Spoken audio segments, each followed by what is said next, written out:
When dealing with hostile parties, you must consider their wants, needs, and even superficial desires.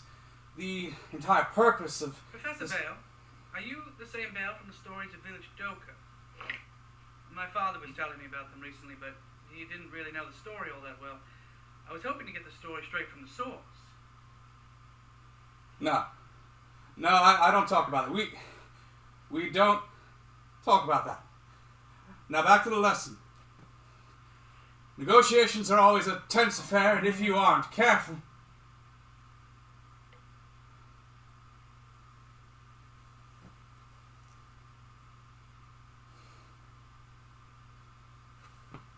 Seeing as how this class has never been more attentive than when that topic came up, perhaps it is time I faced up to this.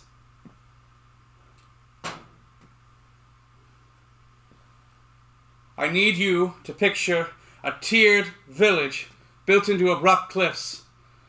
The buildings in the village just as straight and sharp as the cliffs they are built onto. Made mostly of sandstone, though thick oak wooden structures around, creating a contrast between the light orange sandstone and the dark wood. That is the village I was raised in, the village of Dokar. This village was run by a people. Well, more like a cult. The Burr-lohns. They had a narrow and delusional sense of what constitutes a person. It was all centered around physical prowess, believing that the inherent strength they were looking for was only given at birth. Any child who was born in the village, examined, and did not meet their insane standards was dashed against the rocks, murdered. I certainly don't match their standards. My short, squat stature would be of no use in their eyes. The only reason I'm alive is because I was born in a different village.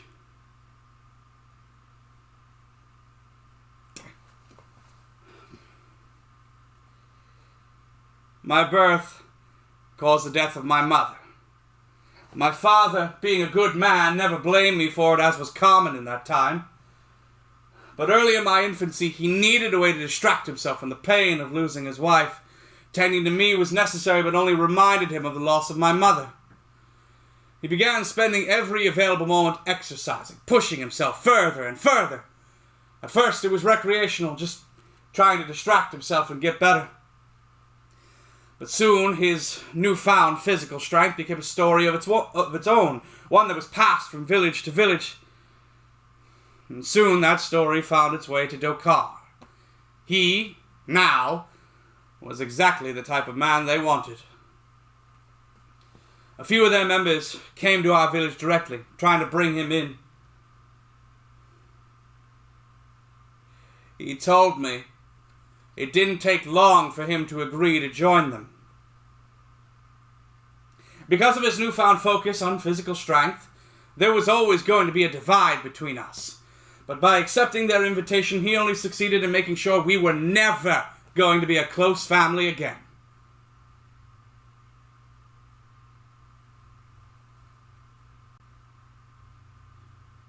Maybe that's what he wanted.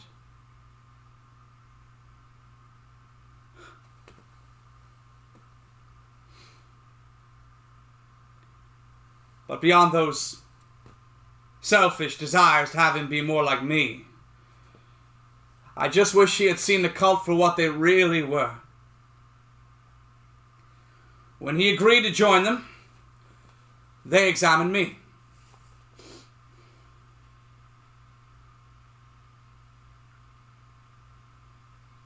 They said the only way he would be allowed to do so was to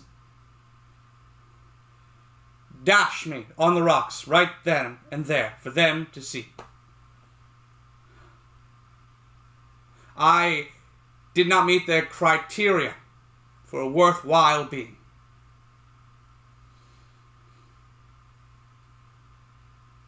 He refused. They insisted, but he would not budge. They grumbled, but ultimately decided his service was worth more than my death.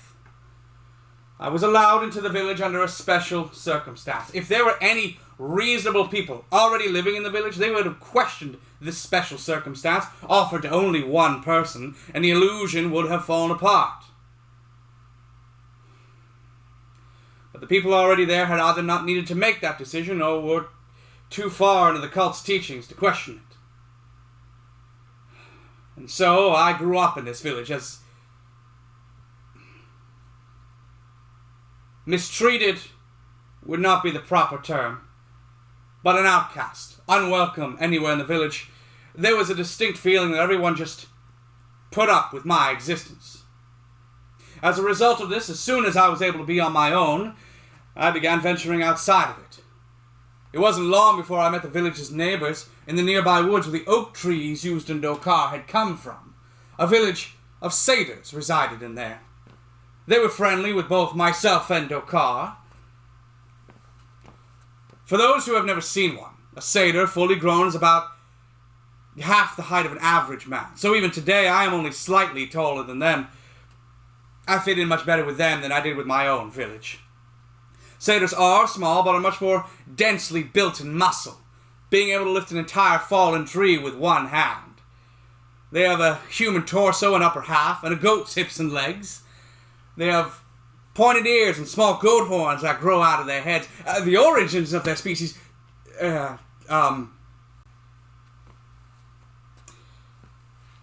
is perhaps a lesson for another day. Satyrs specialize in metalwork, crafting great weapons and armor, something Dokar was very interested in. That is the sole reason why their relationship was a positive one. There were warrings in the past between the two based on an attempt to dominate each other, but those battles had ended in a stalemate, and those years had long since passed. All of the newer generations had rid themselves of that hatred. The satyrs were several hundred strong, just like Dokar. But among those several hundred, I was able to find 3 who were around my age and took a liking to me. Kin, Kolo, and Haran. Funny names to a human child, but normal names for them. The years went on like this. I took any chance I could to get away from my village, spending time with my friends and theirs, and even less time in their village. Well, not yet. In their village, there was, unfortunately, still a divide. I was welcome to come and visit, but not to stay. In that manner, their attitude felt even worse than Dokar. I knew where I stood in my home village. It was made evident every moment I spent in it. But the Satyr people would make me feel welcome every day. Then remind me that I wasn't, truly.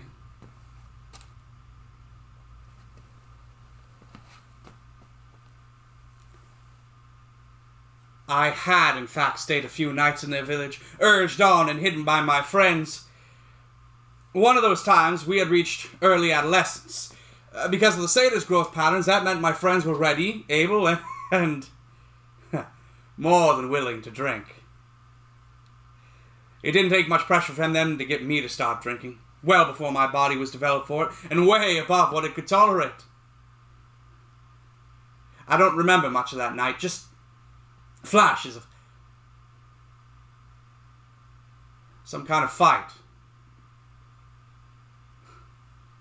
But I did not fight back. But I do remember having a distinct feeling that I was safe, that my friends would protect me, and something that evening proved that protection would happen, no matter what.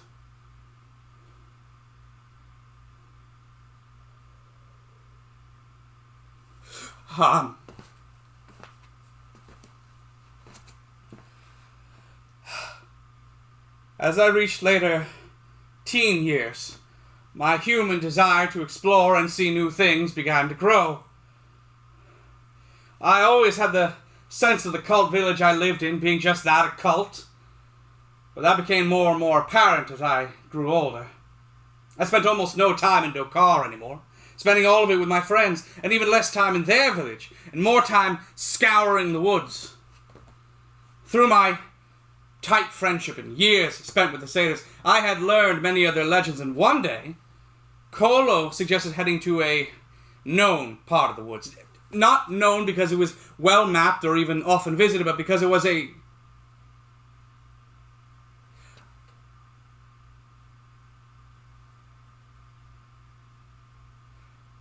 I don't quite know the word. It's a unique word to the satyr language. Something I knew once, but have now forgotten. Consequences of...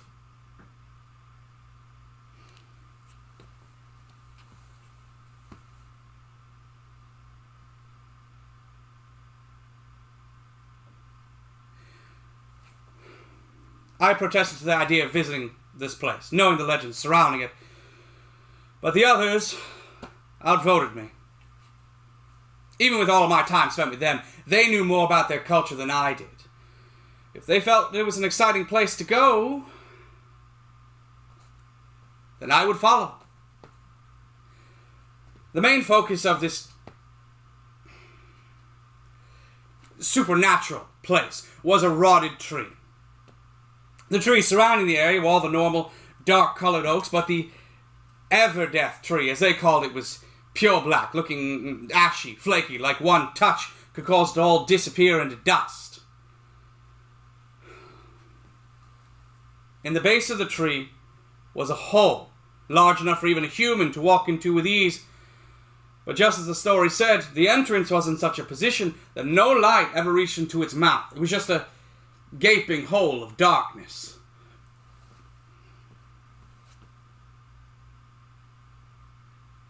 The story said countless satyrs had gone in, but none ever returned.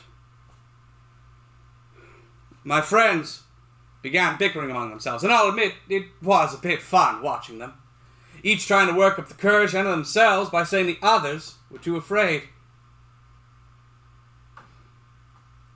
Perhaps because I had protested to the idea in the first place, or some other reason. My boredom and curiosity caused me to leave my friends and begin circling around the tree. I can't say it was a whole thought at the time, just a hunch, or even the beginnings of an idea, but this thing could be not natural, man-made, or satyr-made.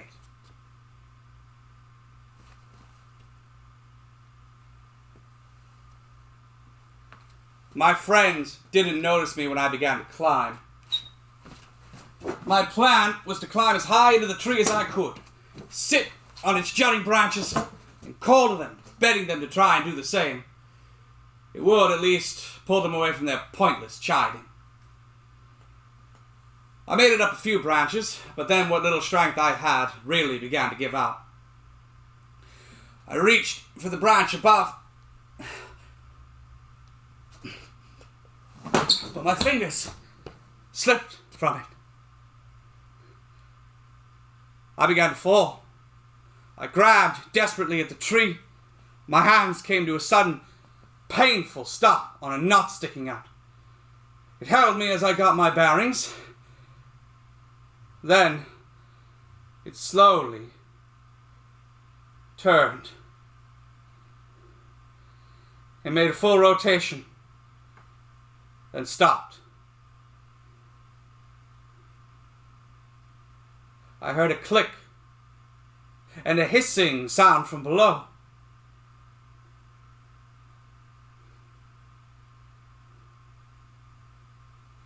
My plan broken, I climbed back down.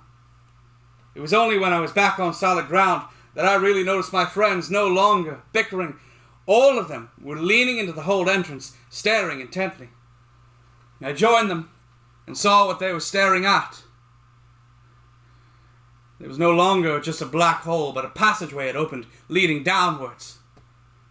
This time there was no need to spur each other on. We all began to descend the steps without question, curving around and around. There were signs of a cave-in that had happened, but the rocks had long since shifted away, and skeletons of satyrs who must have been killed in the cave-in or trapped within.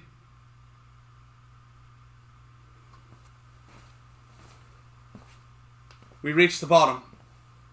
What lay before us was a massive treasure hoard in a cave that extended well beyond the limits of the hoard, and if my later guesses are correct, directly towards Dokar.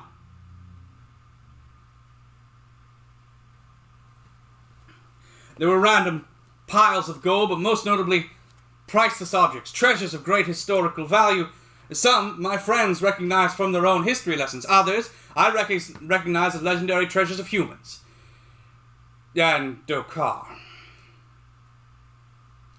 There was a brief moment where we questioned what to do, but the others concluded they would not keep the hoard a secret, especially when lost pieces of their history were stored down here.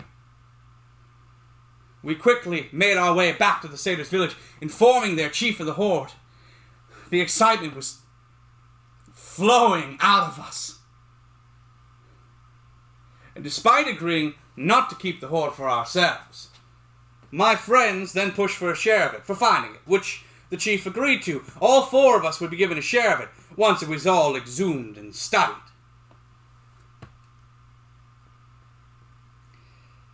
Days went by. Time needed to study the contents, the pieces of historical value to the satyrs. And I had to keep quiet while in Dokar. Most people didn't care that this excitement was pouring out of me. But my father noticed, and he questioned what I was so happy for. I clearly had never shown this level of enthusiasm during all of my days. And I couldn't tell him.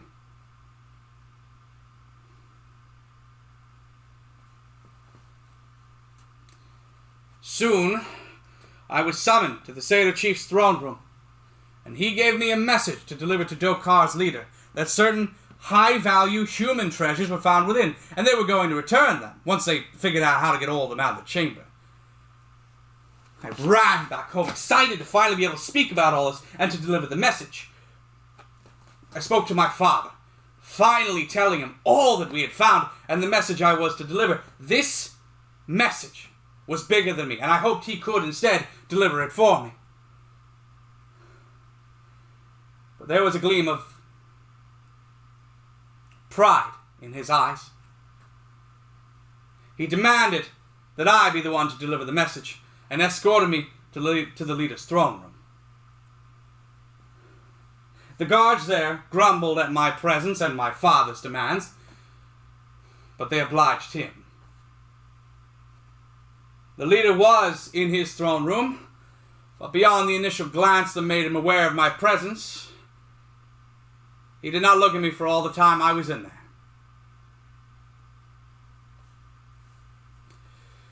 He tried to appear busy, but halfway through telling him what had happened and the message I was to deliver, he ran out of things to do and just stood there, staring away from me. I finished delivering my message, and he seemed uninterested, letting out only a small grunt to show he had heard me.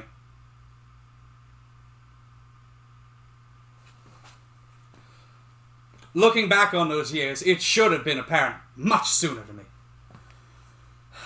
But it was only then that I became aware that no matter what I did, no matter how hard I tried or what glory I brought to Dokar, I would never be able to justify my existence in his eyes.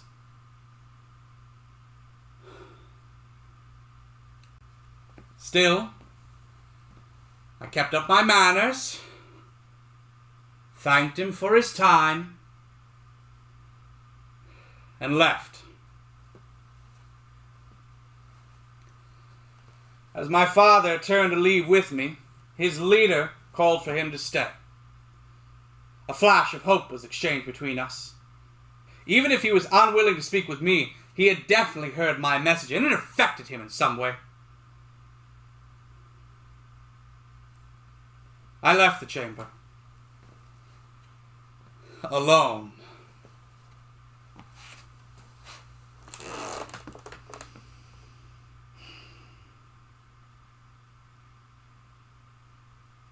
Hours later, my father returned home. It took some work to get it out of him, but he finally began to speak about the meeting that followed. His leader lambasted my father for using his position to allow me, this slug, into his presence. But he did find my message worthwhile.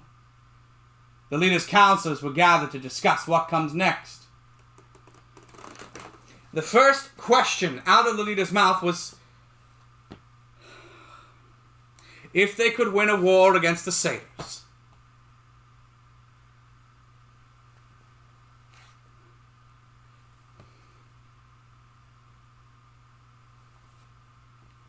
In retelling the events and my message, I had been careful to only mention that human treasures were found. I said nothing of the hoard of treasure beyond them. So why would he consider this? Even his military commander seemed shocked by the question. After a tense moment of silence where no one wanted to answer him, the leader burst out laughing, claiming it was simply to make sure everyone at the table was awake and attentive. Then discussion turned to the treasures themselves, what they could possibly be, lost throughout their history, even extending beyond their history and reaching into lost human treasures. My father was ordered to give me a message for the Satyrs, that they would accept the offering and look forward to it, which I delivered to the chief word for word. I didn't explain the events in Dokar this time. Everything looked to be going well.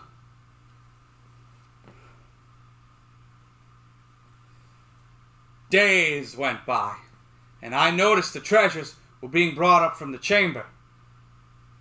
But I was never given any other messages to deliver. Soon, my father began to ask if I had in fact delivered Dokar's message, and when we could expect the first batch to be brought. And I didn't have an answer for him. I confided in him that all of the treasures had been started to be brought up, but the chief had not spoken to me since. Telling him that was my first. I gave the Satyrs a few more days, but once all of the treasures had been brought up, then I began to ask questions. So desperate to please. The chief gave me vague answers, no clear timeline, and he seemed to be having to refocus his attention on my questions several times. But the leader noticed the time passing as well. After Dokar's initial message, I was never contacted again. Soon, messages were being delivered by others to the Satyrs. Clearly, they did not want or trust me to do it. Their messages started weekly, then turned almost daily. They started polite in tone, but became more and more angered by the lack of response. Soon, the Satyrs stopped sending anyone to listen or respond to their messages. The leader took notice of all of this. In an effort to threaten or escalate things, the leader began having military units training in the field between Dokar and the Satyrs' village. He knew they would be able to see this and would take it more seriously. The answer to that was shortly after, Satyrs began public training of their own warriors.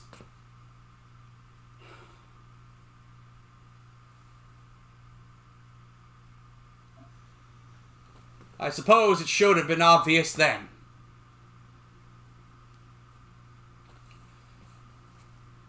When When I was heading out of Dokar one day, I was grabbed by some guards and dragged into an alleyway. They beat me quite thoroughly. Between the pain, they said the leader had orders from me. I was to figure out why the treasure had not been delivered. If I could not manage to have them sending a satyr bearing their answer, then I would not survive my return to Dokar that evening.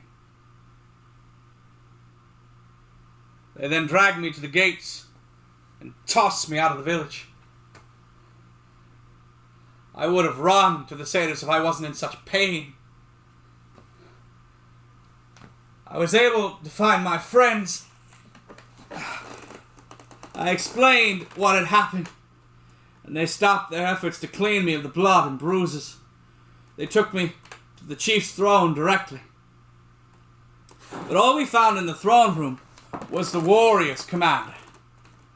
My friends requested an audience with the chief, but he said the chief was busy, cataloguing the treasures below and would not be disturbed. He made a point to say, excluding the human treasures. Those are worthless to the satyrs. The commander was the one in charge for now. Through pain, I explained what had happened, showing my cuts, blood, and bruises from their strikes, and what Dokar wanted. He stood in quiet, allowing me to finish explaining everything. He stayed silent for a few moments afterwards.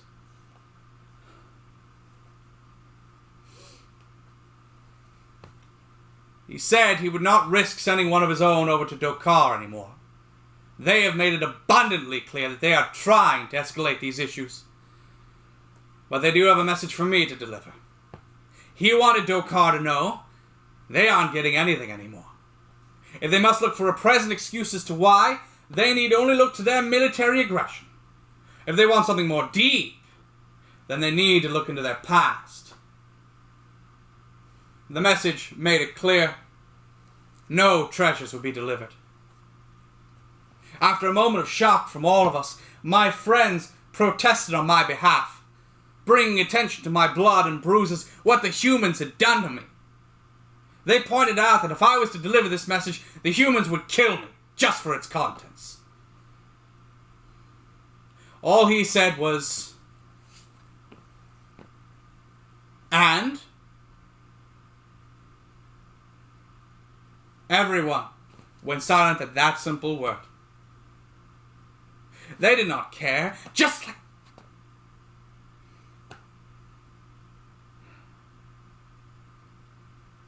After everyone stayed silent and had no way to retort, the commander then began his accusations. He pointed out that up to now, I have been a human, allowed to move freely between their village and Dokar. He accused me of being a spy and delivering information to Dokar's leader. I am free to deliver this message and die, and that will stop the flow of information. Or I can stay here as long as I like, and the information flow will stop that way. Whichever I choose.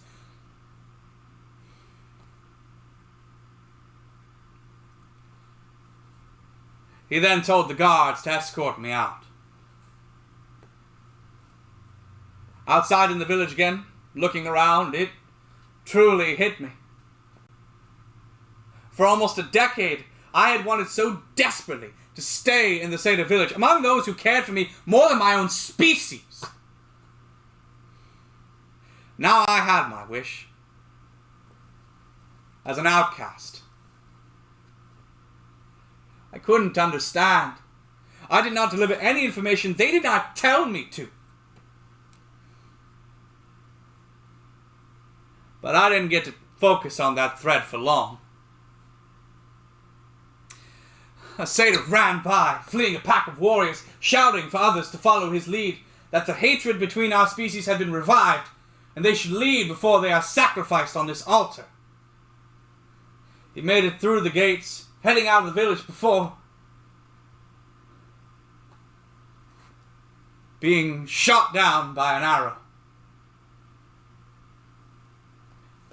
Everyone was shocked.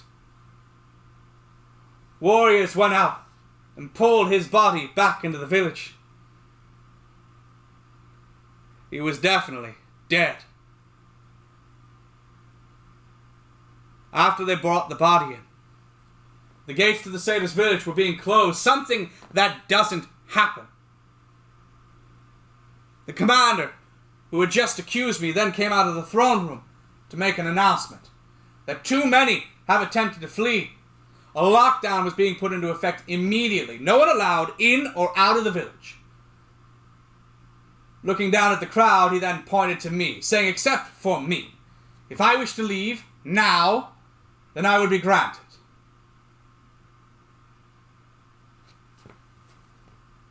If I left and went back to Dokar, they'd kill me. If I stayed here, I was a prisoner. There wasn't much in the way of choices.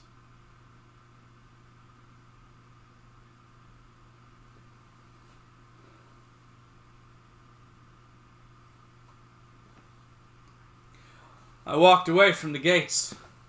I was now stuck in the village, permanently. I was able to stay with my friends. We tried to make our own fun, keep spirits high, but it was difficult during that time.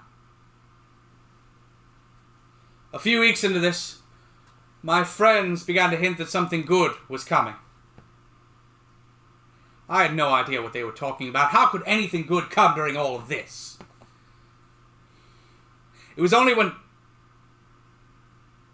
Kolo did not come back from a trip out that I learned what they really meant. We went out looking for him, and we found him, severely injured and being dragged away by a warrior unit. We were able to stop them and demand to know what was happening. The unit captain stepped forward and proclaimed in a rehearsed tone that Kolo had been caught stealing materials from the stock. Materials that, when compared with other materials reported missing, make a clear picture that he was looking to escape. As punishment for his actions, he is to be conscripted into the warrior unit. And, being that the amount of materials stolen was so large, he could not have possibly acted on his own.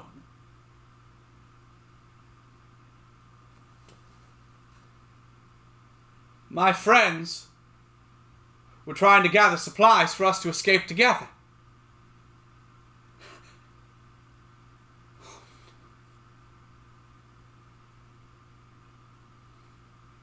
Kin and Harren were to be conscripted as well, under suspicion of theft from the stock. They moved to take my friends away, and something snapped in me.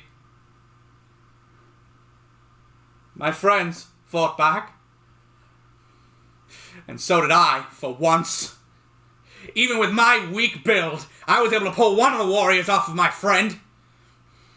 We were met then with the edge of their blades. My friends stopped fighting, and so did I. The unit captain, despite never being involved in the scuffle, dusted himself off and told me that I was here on an exception from the commander, that my outbursts would be ignored only this time as an act of human passion. But the others' crimes will not be ignored, and they will still be conscripted. My body tensed, ready to fight again. I looked to my friends,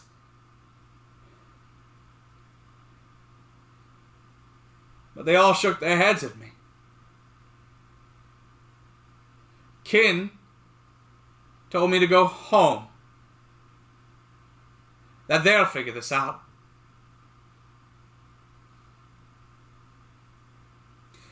His shaky voice didn't give me much in the way of confidence. I watched as the warrior unit at sword point marched my friends away and out of sight.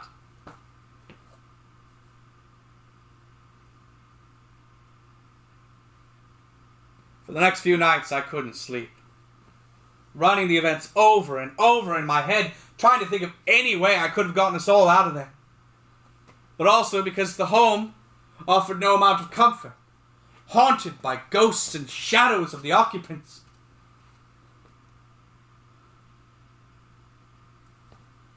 One morning, I came out to the eating area, and in a flash of sunlight, I swore I saw my friends all sitting there again, happy and ready to feast.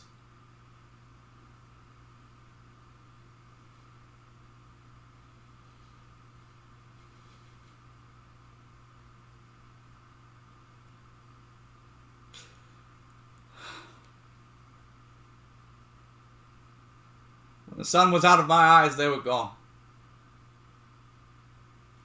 My friends were not sitting there. And they may never again.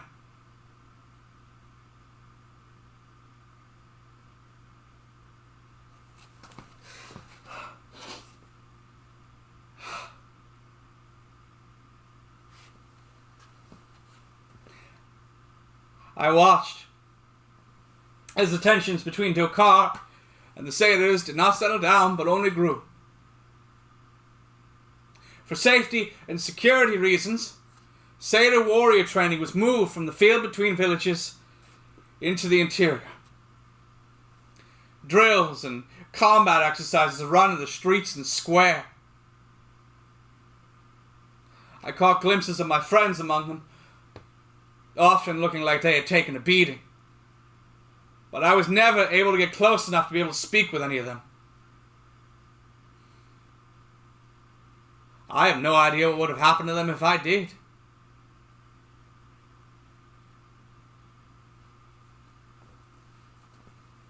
Then an announcement was made that a battle was scheduled to take place. Most of the guards and warriors would be meeting the day prior to discuss how the battle would go.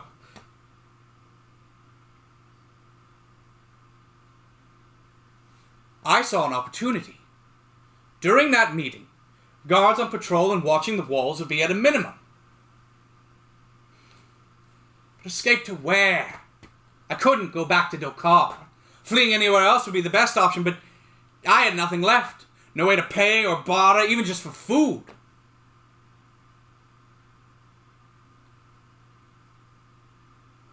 But the human treasures had been disregarded. The chief had deemed them unimportant.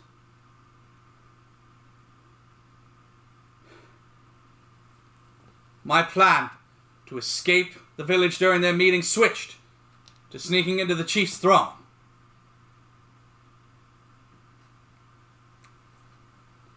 It took some work, but with most of the guards at that meeting, I was able to get into the throne room, then below to where the treasure was stored. During my infiltration, I needed to hide a few times from guards making their rounds. I overheard some of them speaking about the chief's state. He had been in the treasure chamber for weeks. He wouldn't sleep, he barely ate. They believe he had been overcome with dragon sickness. When I made it to the treasure room, I found the chief there, standing among the gold, mesmerized by it all. He truly was lost to the gold and treasures. It wasn't hard to sneak past him and find the corner where the human treasures had been stuffed out of the way, almost discarded.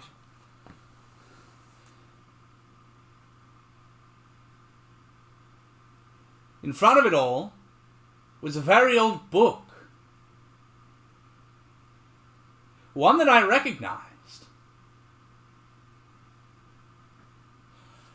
It was in the cave. I did not recognize it as some human treasure. Checking on the chief, nothing had changed. I began to read the book, the page it was open to. It detailed the aftermath of a cave-in, the one that had trapped the Satyr guards down there, the author of this journal, and one of the skeletons we saw when we entered. They said it was the humans who had set off the cave-in. The Burr-lohns attacked this hole-in-the-ground entrance where these satyrs were stationed, pushing them back, down into the cave, then retreating. As the satyrs moved to give chase, the cave-in was set off. They believed the attack was because the Burr-lohns' jewels had been stored down there as collateral while the satyrs worked on a weapon they wanted. There were a few more entries, a few more days before he noted hearing loud noises and construction above. He hoped it was other satyrs trying to loose the rocks trapping them. There were several more entries as he loses energy and hope. The noises he heard weren't other satyrs come for them.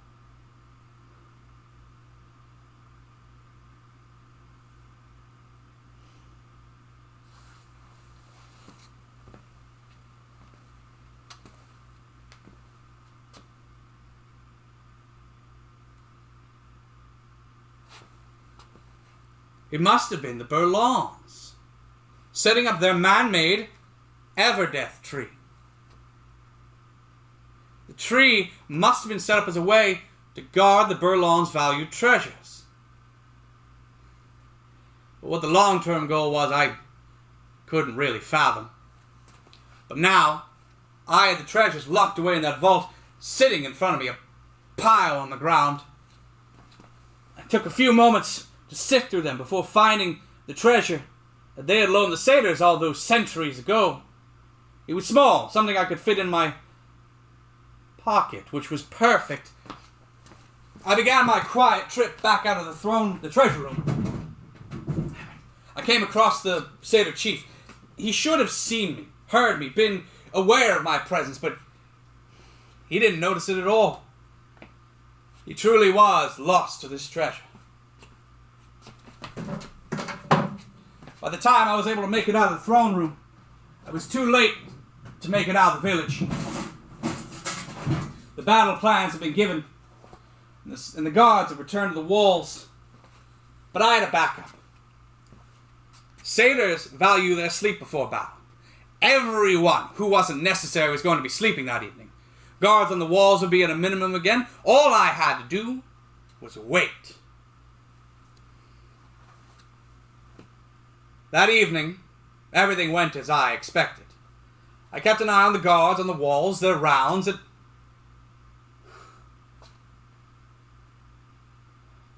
I couldn't believe it. The guard I was going to have to get by was my friend, Harren. I wanted to go to him immediately, tell him what I was doing, try to get him out as well. But I had no idea if the warriors had hurt him enough to fear ever crossing them. I just needed to get out of the village. With that treasure, I could put a stop to this all and get my friends out safely. I watched him as he made his round, then climbed to the platform running along the wall. Once up there, I began to gather a rope. I caught a glimpse of the field between us and Dokar. The quiet night, the wind moving at a gentle pace, the moon climbing the sky and the stars fully out. It all seemed so beautiful. So distant from everything that was happening here.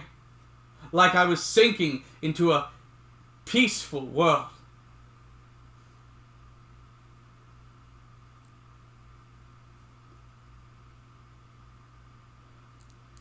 Then my attention was pulled back into reality. Harren had completed his round and was now looking at me, asking what I was doing up there with it being so cold. He did not seem any bit suspicious of what I was doing. I stumbled over my words as I tried to say I was just trying to get a glimpse of things before.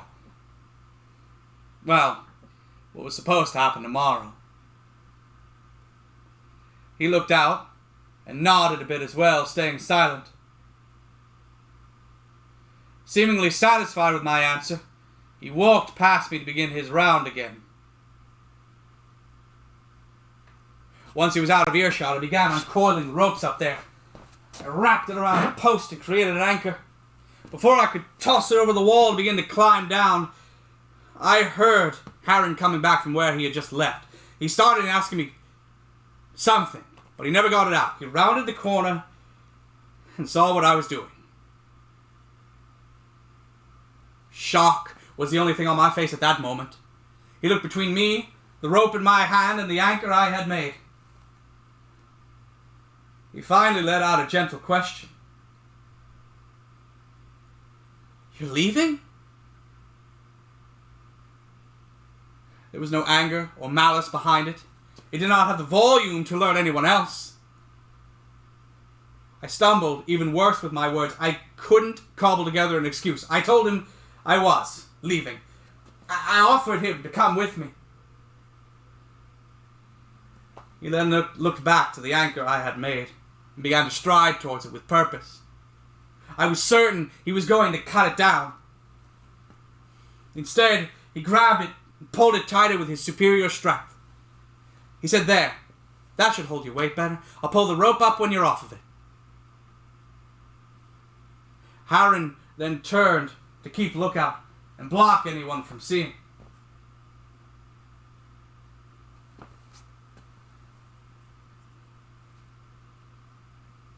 I hesitated. But I had to try. He didn't give an answer. I offered him to come with me once more. He just peered over his shoulder, a gentle, caring smile on his face. He said, "No, that is not my path, that is yours. Mine is serving my people."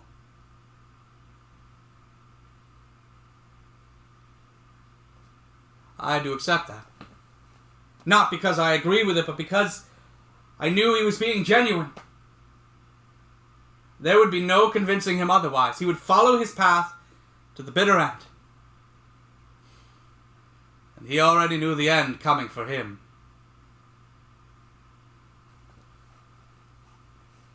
I got out of the village and went back to Dokar with a plan in mind. The guards there were surprised to see me. They weren't angry, more shocked that I had made it back alive. By now, months after I'd been thrown out of Dokar, they were certain that I was dead. I used that time frame to tell them that I had learned so much of the Satyr's intentions. I demanded to speak with the leader directly, and they escorted me to his chamber. Once in the throne room, I began to speak, but the leader barreled over me, asking what the setup was like inside the Satyr village. How many soldiers did they have? Their weapons and armor. Where was the treasure hoard being stored? I had come up with a plan to offer the Dokar treasure I had taken as a bargaining chip to get him to call off this battle. But his questions, his attitude, they all made it clear that nothing was going to stop him. If I had offered the treasure, he would have just taken it for himself and fought them anyway. I kept it secret. And once I answered his questions to a satisfactory degree, he told me to leave so he could prepare for the battle tomorrow. I wandered. I never truly felt like I belonged in this village, on these streets. But that had taken on a new level of disconnection.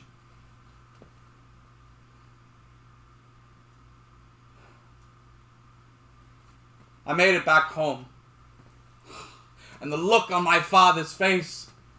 He was amazed to see me alive. He was certain that I was dead or perhaps fled. "Why didn't I flee?" he asked.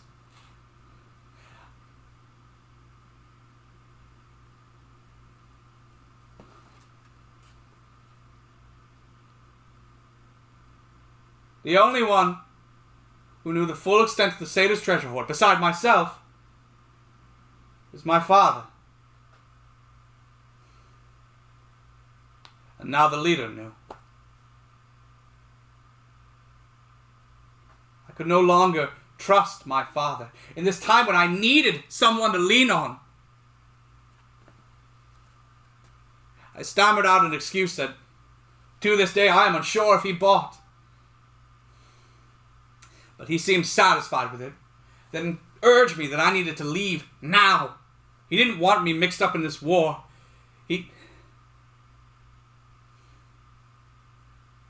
He pushed me out the door. And I left Dokar. No one tried to stop me. Even now I was disregarded. With nowhere to go, I sat in the field between villages. Maybe because of the late night sleep deprivation, but I had one more idea I had to try. I slept out in the wilderness. When morning arrived, I was awoken by the battle horns being played. I watched from the side as the gates for both villages opened and their armies marched out onto the field. I could see Dokar's leader and councillors ride out to the center. The Satyr's warrior commander and guards did the same. As they were conversing, both groups at a safe distance from each other, I came running in between them. I spoke to the Satyr commander, taking it out and offering Dokar's treasure to him. He could have it if he would trade it back to Dokar and end this war before it started. He considered it.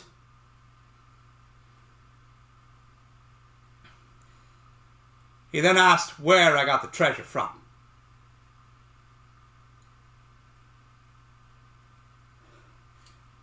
I admitted that I took it as my share for finding the hoard.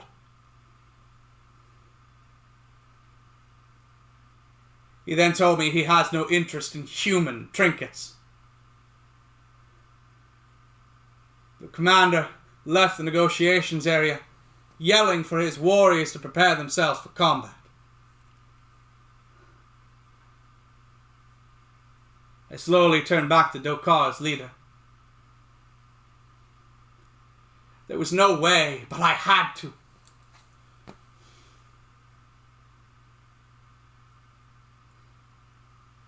He looked down at me and said he will have all of his treasure before turning his horse and riding back towards his soldiers. My father, I called out to Dokar's leader, if not to stop this battle, then I would trade the treasure if he would let my father leave with me. The leader didn't even stop to consider. When my father spoke, he said he would not leave his leader's side. I tried reasoning with him, but he interrupted, shouting, I will not leave my leader's side!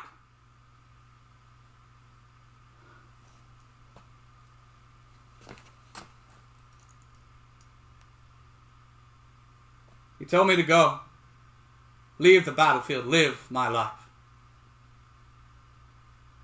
My father then turned his horse to follow his leader.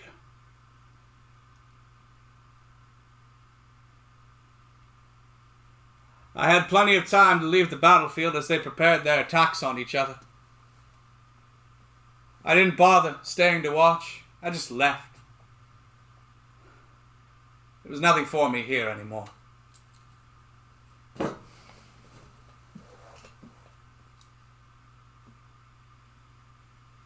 I only heard from stories and legends later that the battle killed everyone on both sides. Things were evenly matched, both sides taking out a soldier for a soldier, looking like another.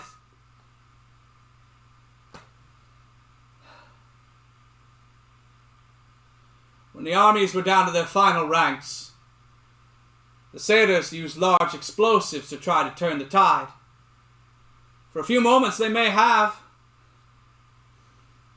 but then the ground beneath the battlefield gave way. All who had survived up to that point were pulled underground and buried.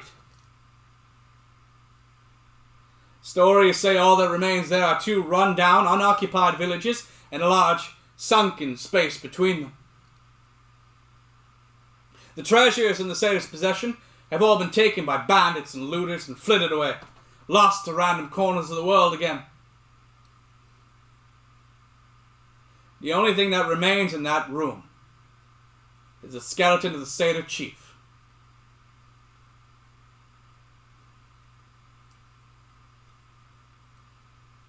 I never went back. My friends, my family, all of them were lost in this pointless show of power. I tried my damnedest to pull them back from that brink. But they were hell-bent on killing each other.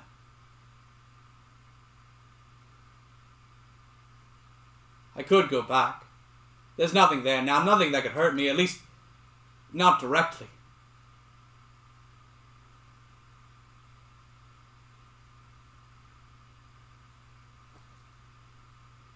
But I don't know that I ever will.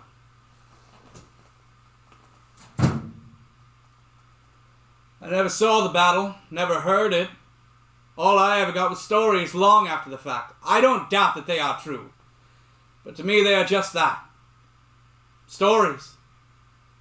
By going there, I won't be able to avoid it any longer. It will be real. Real that those I loved killed themselves for what amounts to little more than a cult. But maybe it is time.